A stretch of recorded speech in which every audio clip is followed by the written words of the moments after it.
Tahimik ang paligid nang dumating si Liana sa malaking bahay ng pamilya Ferrer. Isang matayog at eleganteng mansyon sa isang eksklusibong subdivision. May malawak na hardin, modernong disenyo at isang pool sa likuran. Hindi niya akalaing makakapasok siya sa ganitong klaseng tahanan bilang yaya ng nag-iisang anak ng mag-asawang Ferrer. 22 taong gulang pa lamang si Liana. Batang-bata, mahaba ang kanyang buhok, makinis ang kanyang balat, at may katawan siyang hindi mo akalain na nakatago sa simpleng pananamit. Ang among babaeng si Mrs. Julia Ferrer ay isang negosyante at madalas nasa biyahe. Si Mr. Anton Ferrer naman, isang matipuno at gwapong lalaki sa edad na 35, ang madalas na naiiwan sa bahay. Tahimik ito at may presensyang mahirap ipagsawalang bahala. Matikas, may matatalas na mata at may boses na malalim at nakakakilabot sa tamang paraan.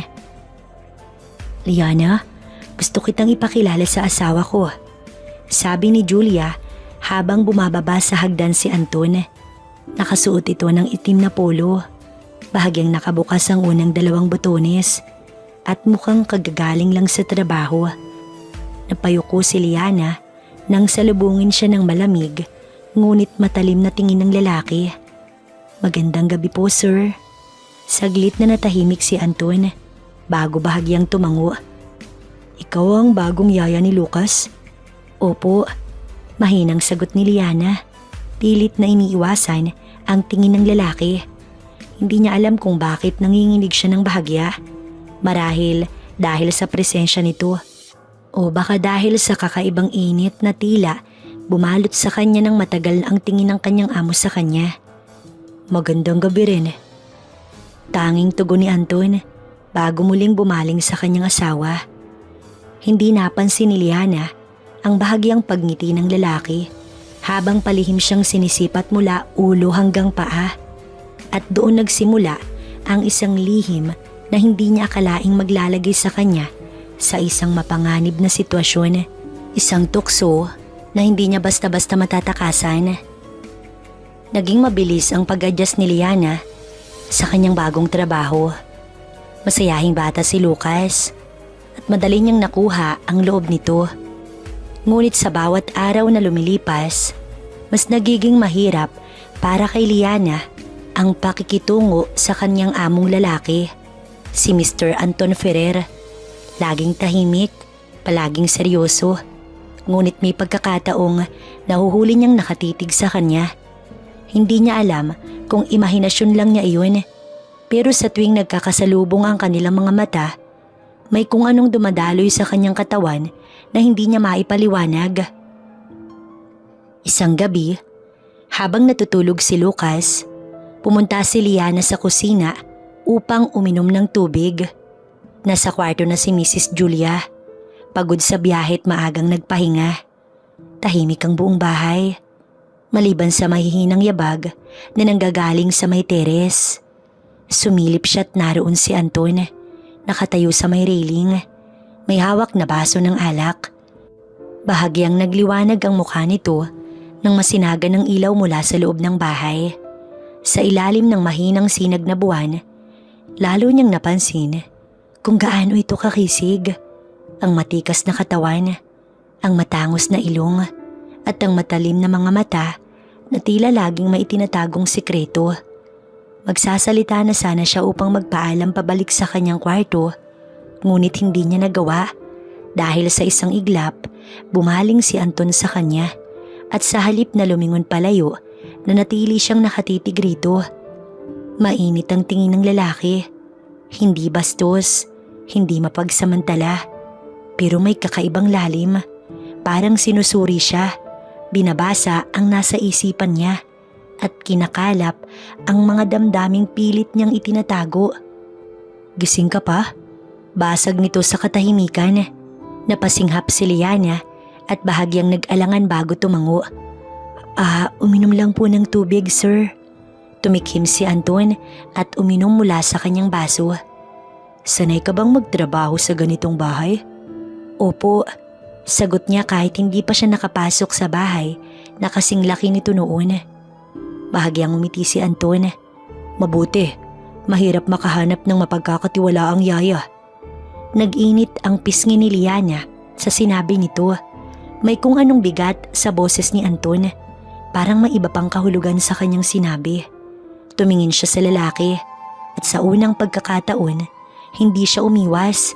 Nagtagal ang kanilang titigan. Isang tahimik na laro ng tukso. Walang gumagalaw, walang nagsasalita. Ngunit ang tensyon sa pagitan nila, masyadong matalim upang hindi maramdaman. At iyon ang simula. Simula ng mas maraming lihim na sulyap, mga panakaw na titig, at ang hindi maipaliwanag na pagnanasa na unting-unting nagkakaroon ng buhay.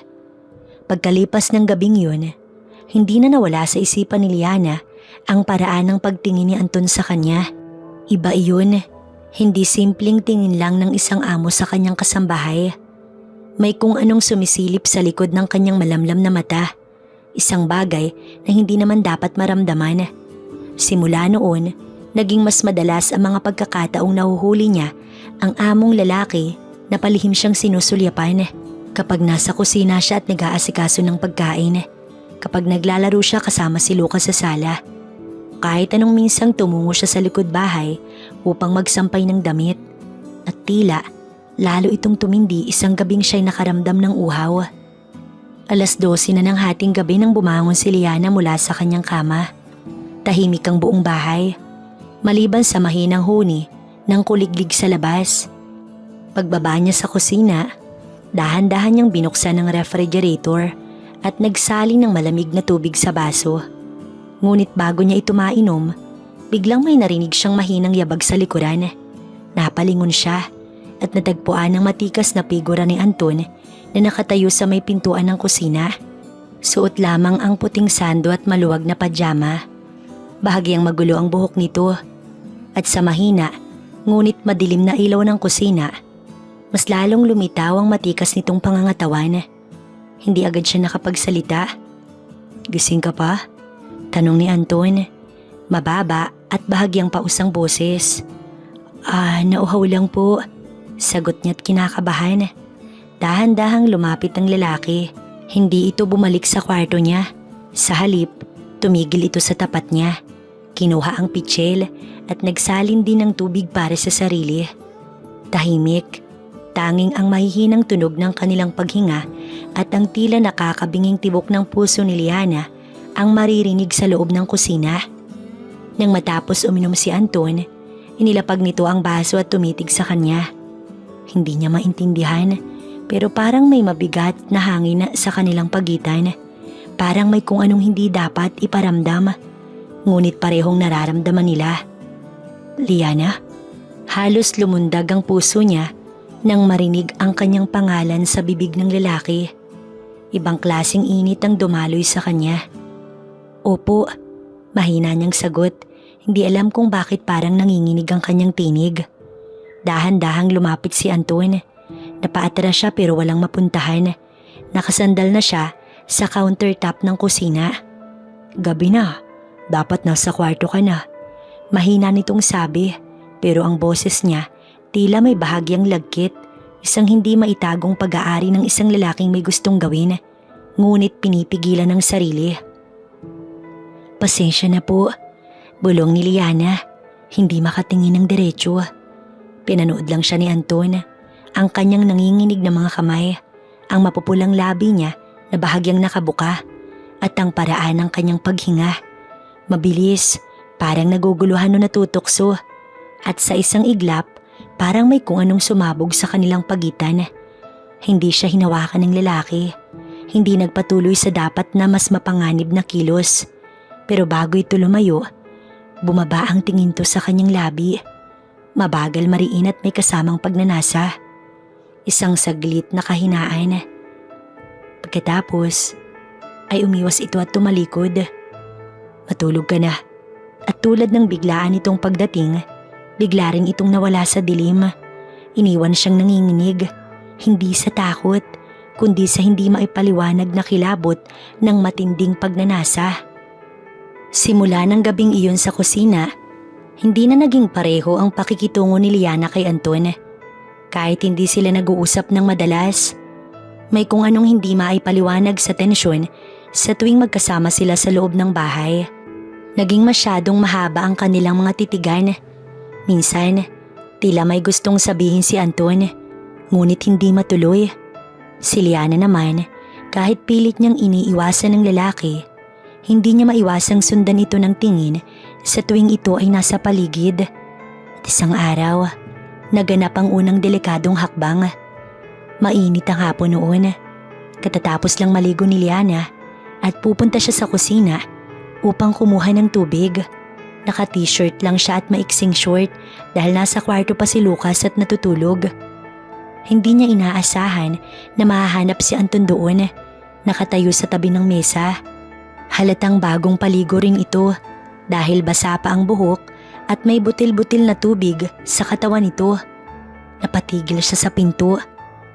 Halos agad naman siyang lalabas ulit, ngunit nahuli na siya ni Anton. Napatingin ito sa kanya. Mabagal, parang may tinatansya ang bawat kilos. Nagkunwari si Liana na walang nangyari. Kukuha lang po ako ng tubig. Tumango si Anton, ngunit hindi siya tinigilan ng tingin. Lumapit siya sa ref. Sinubukang hindi mapatingin sa lalaki. Ngunit hindi niya maiwasang maramdaman ang presensya nito sa likuran niya. Tahimik lang ito, pero ang bigat ng titig nito ay para bang dinadama ang bawat paggalaw niya. Nang humarap siya matapos uminom, laking gulat niya nang makita itong mas malapit na ngayon sa kanya. Mainit ngayon, no? Bulong ni Anton. Mababa ang tono ng boses. Tumango si Liana, hindi makasagot. Napako ang mga mata ng lalaki sa kanya, lalo na sa kanyang mamasamasang labi. Ramdam niya ang init ng katawan nito kahit hindi naman sila magkalapit ng husto. Pero biglang may narinig silang yabag sa itaas. Si Lucas ay nagising na. Agad na umatras si Liana. Hinang-hina ang tuhod habang palihim na tumakbo pabalik sa kanyang kwarto. Si Anton naman ay naiwan sa kusina. Nakangisi.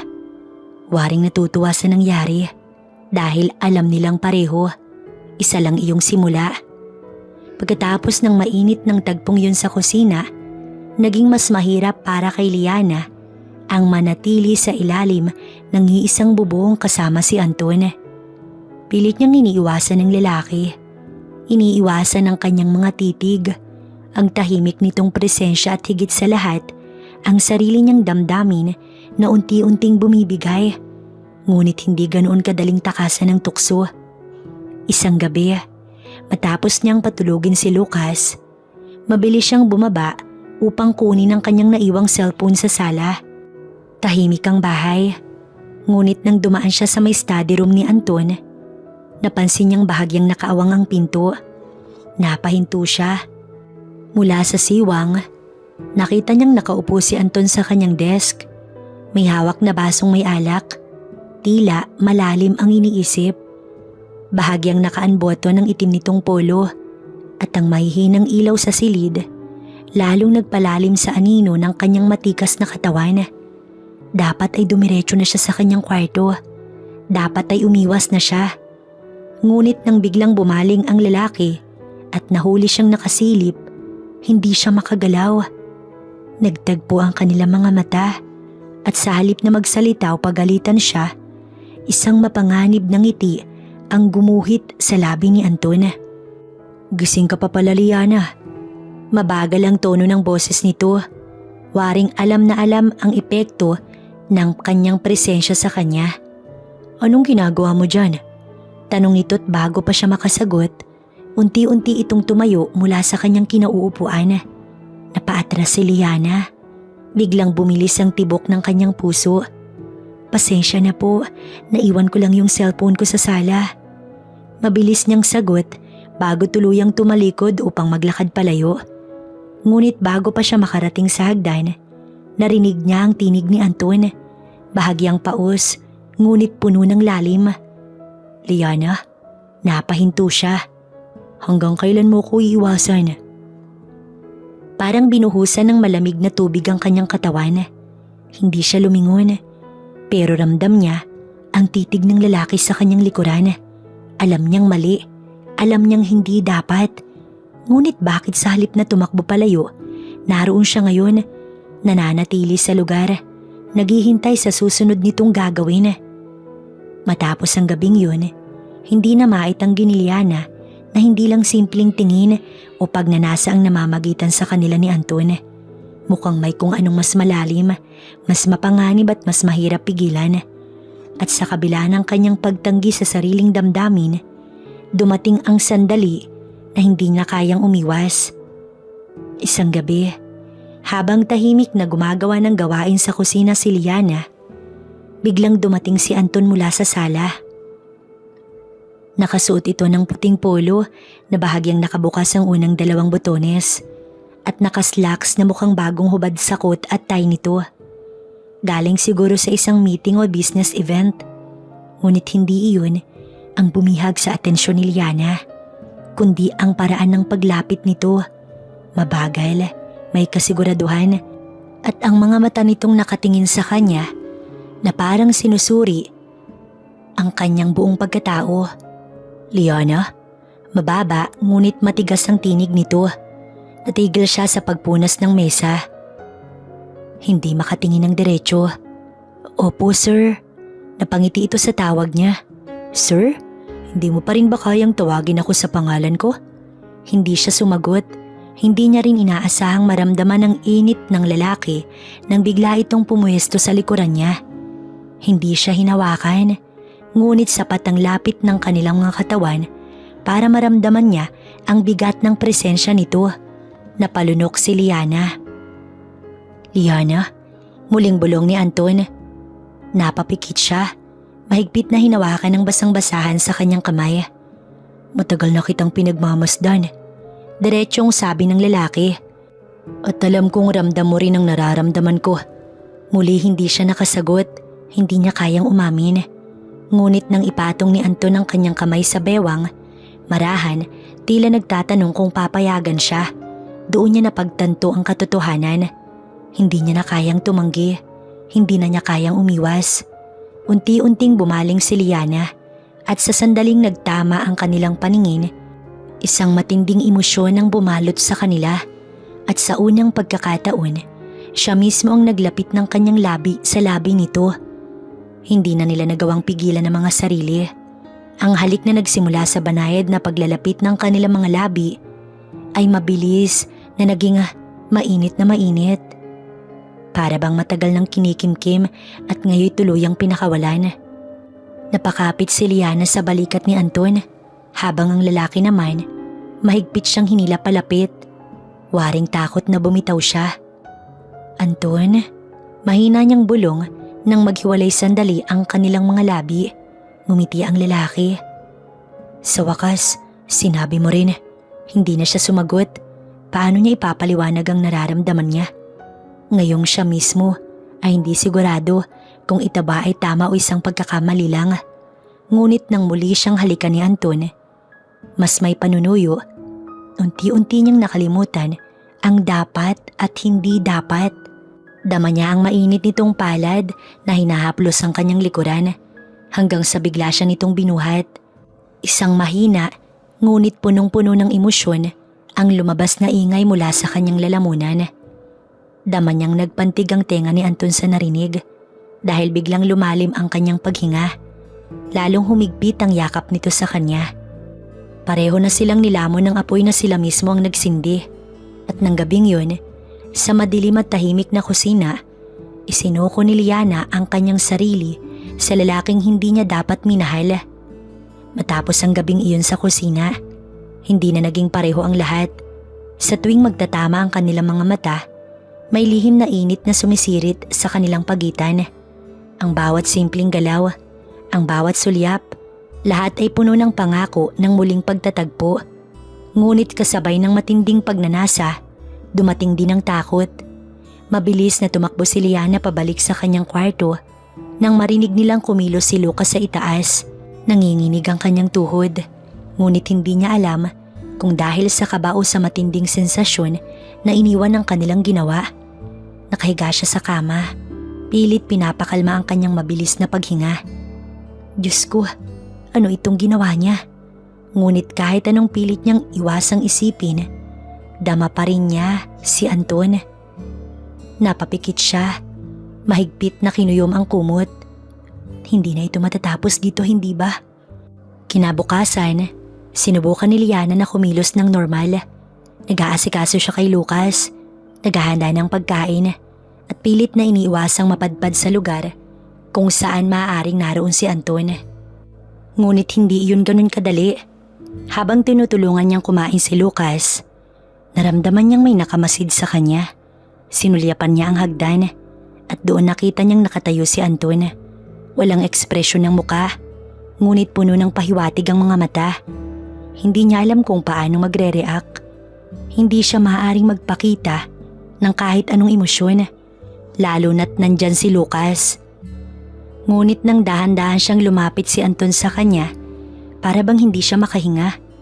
Mabagal ang bawat hakbang nito, parang nilalasap ang bawat sandaling tensyon sa kanilang pagitan. Tumabi ito sa kanya sa mesa, kinuha ang tasa ng kape at dahan-dahang uminom. Ngunit hindi inaalis ang tingin sa kanya. Liana, basag nito sa katahimikan.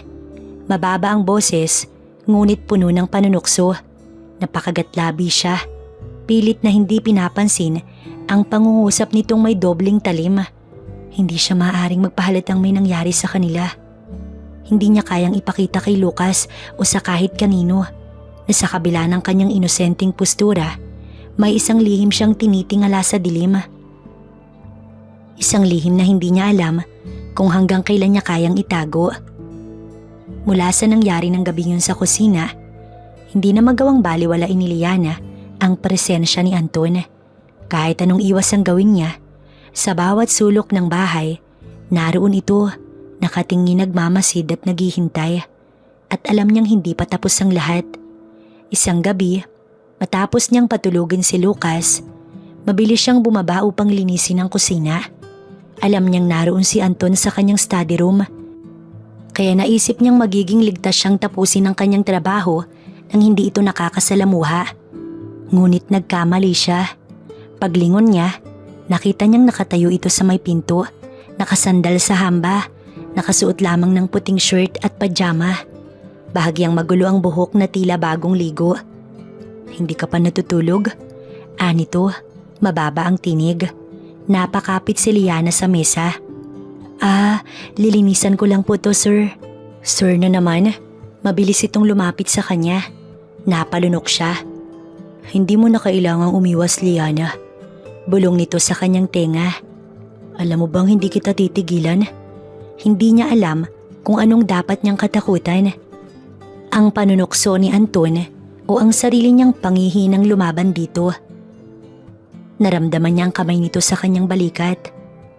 Sabihin mo lang kung ayaw mo sa akin, Liana. Malambing ngunit may bahid ng kakaiba. Kahit ngayon lang. Pero hindi siya nagsalita dahil ang totoo, wala siyang balak itong pigilan. At nang sumunod na sandali, bago niya mapigilan ang sarili, naramdaman na lamang niya ang mainit na halik ni Anton sa kanya. Nagtagpo ang kanilang mga mata, nag-aapoy at parehong uhaw sa bawal na gawain. At sa gabing yun, sa tahimik na kusina, muli nilang isinuko ang kanilang mga nararamdaman sa isang larong alam nilang parehong delikado. Hindi nila namalayan ang paglipas ng oras. Sa loob ng tahimik na kusina, sa ilalim ng malabong liwanag ng buwan, nilamon sila ng init na sila rin ang nagsindi. Si Liana na dati nilalabanan ng sarili, ngayon ay tuluyan ng bumigay. At si Anton na matagal nang nangungulila sa bagay na iyon, ay hindi na kayang bumitaw. Ngunit sa gitna ng kanilang ginagawa, isang bagay ang hindi nila napansin. Ang marahang paggalaw sa itaas ng hagdan. Isang paang dahan-dahang umatras, isang pigil na hininga, at isang aninong mabilis na naglaho sa dilim. May isang taong nakakita sa kanila. Kinabukasan, nagising si Liana na may kung anong bigat sa kanyang dibdib. Kahit wala pang nangyayari, may kutob siyang hindi magiging madali Ang mga sumunod na araw, mabilis niyang inayos ang sarili. Tinungo ang kusina upang ipaghanda ng almusal si Lucas. Ngunit sa kanyang pagbaba, bumungad sa kanya ang isang malamig na tanawin. Si Anton, tahimik na nakaupo sa mesa, nakasandal at may hawak na tasa ng kape. Sa kanyang harapan, naroon si Alice, ang asawa nito, na tahimik ding umiinom habang nakatingin sa kanya. Napahinto siya. Bakit parang may kakaiba sa tingin ni Alice? Ang mga mata nitong dati pala kaibigan ay tila may bahid ng pagdududa. O baka siya lang ang nag-iisip ng ganoon dahil sa kanyang kasalanan. "Good morning, ma'am." Pilit niyang bati habang iniiwas ang tingin kay Anton. "Good morning, Liana." Sagot nito, kaswal ngunit may kakaibang lalim. "Nagising ka ba kagabi?" Nanlamig ang buong katawan ni Liana.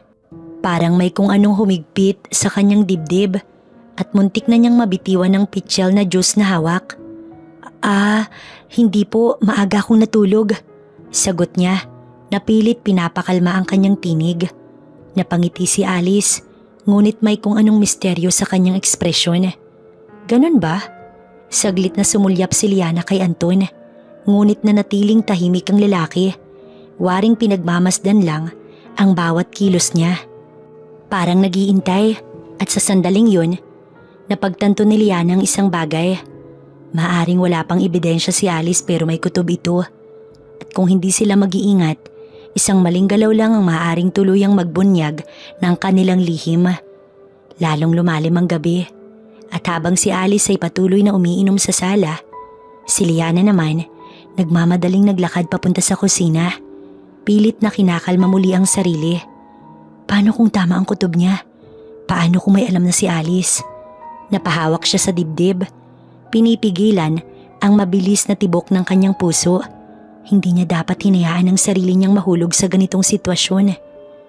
Ngunit bago siya makapag-isip ng maayos, may mainit na palad na biglang humawak sa kanyang braso at marahang hinila siya sa isang madilim na sulok ng kusina. Halos mapasigaw siya, pero agad niyang nakilala ang amoy ng pabango nito, si Anton. Mabilis siya nitong isinandal sa pader. At isang mapanganib na ngiti ang lumalaro sa mga labi nito. "Alam mong hindi kita matitiis." Bulong nito sa kanya. Napapikit si Liana, pilit na nilalabanan ang sariling damdamin. "Anton, delikado to." Ngunit hindi siya nito pinakinggan. Sa halip, marahan itong hinaplos ang kanyang pisngi. Hanggang ang labi nito unti-unting lumapit sa kanya. At sa isang iglap, naglapat muli ang kanilang mga labi. Nag-alab ang kanilang lihim na relasyon sa loob ng madilim na kusina. Habang sa kabilang bahagi ng bahay, walang kamalay-malay si Alice na ang asawa niya at ang kanilang yaya muling naglalaro ng apoy. Mula ng gabing yun, hindi na nila napigilan ang isa't isa. Sa tuwing mahanap ang pagkakataon, muling susulyap si Anton kay Liana at ang babae na may palihim na nagpapakawala ng buntong hininga. Hudyat na hindi pa sila tapos. Sa madaling araw, habang mahimbing na natutulog si Alice, bumabangon si Anton at palihim na pumupunta sa kwarto ng yaya. Sa hating gabi habang natutulog si Lucas, lumalabas si Liana upang salubungin ang lalaking matagal niya nang tinutukso sa kanyang isipan. Paulit-ulit, walang makakapigil sa kanila. Sa tuwing sinusubukan nilang huminto, muli silang mahuhulog sa tukso. At sa bawat lihim na pagtatagpo nila, hindi lang init ang nadarama ni Liana. Unti-unti na rin siyang nahuhulog ng tuluyan. Ngunit paano kung dumating ang araw na kailangan nilang mamili? Hindi na alam ni Liana kung paano niya nagawang ipagpatuloy ang lahat. Alam niyang isang malaking pagkakamali ang ginagawa nila. Pero bakit hindi niya magawang lumayo? Si Anton, bakit mas lalo siyang nahuhulog sa lalaking ito? Isang gabi habang palihim silang nagkikita sa study room, mahigpit siyang niyakap ni Anton mula sa likuran. "Sumama ka na sa akin, Liana." Bulong nito, puno ng desperasyon. "Iiwan ko si Alice. Magkasama na lang tayo." Napapikit siya. Ito ba talaga ang gusto niya? Iiwan ni Anton ang pamilya niya para sa kanya? Pero bago pa siya makasagot, biglang nagring ang cellphone ni Anton. Tumigil ang mundo ni Liana nang marinig ang boses sa kabilang linya. Si Alice. Han, kanina pa kita hinahanap. Nasaan ka? Nanlamig ang kanyang katawan. Sa isang iglap, parang nagising siya sa isang bangungot. Tama na malito. Kahit gaano pa kainit ang kanilang nararamdaman sa isa't isa, hindi sila maaaring magpatuloy. Mabilis niyang tinanggal ang kamay ni Anton sa kanyang katawan at umatras. Nanginginig ang labi. Anton, tapos na to. Nanlaki ang mata ng lalaki. Liana, hindi. Ngunit hindi siya nakinig. Mabilis siyang tumalikod at tumakbo palabas ng kwarto. Iniwan ng lalaking minsan niyang minahal sa isang relasyong kailanman hindi dapat nangyari. Lumipas ang ilang buwan at tuluyan nang umalis si Liana sa mansyon. Hindi niya inalam kung anong nangyari kina Anton at Alice. Ang tanging alam niya, kailangan niyang magsimulang muli, malayo sa tukso, malayo sa apoy na muntik nang lumamon sa kanya. Sa huli natuto siya, may mga apoy na kahit gaano kainit, kailangang hayaang mamatay bago pa tuluyang maging abo ang lahat.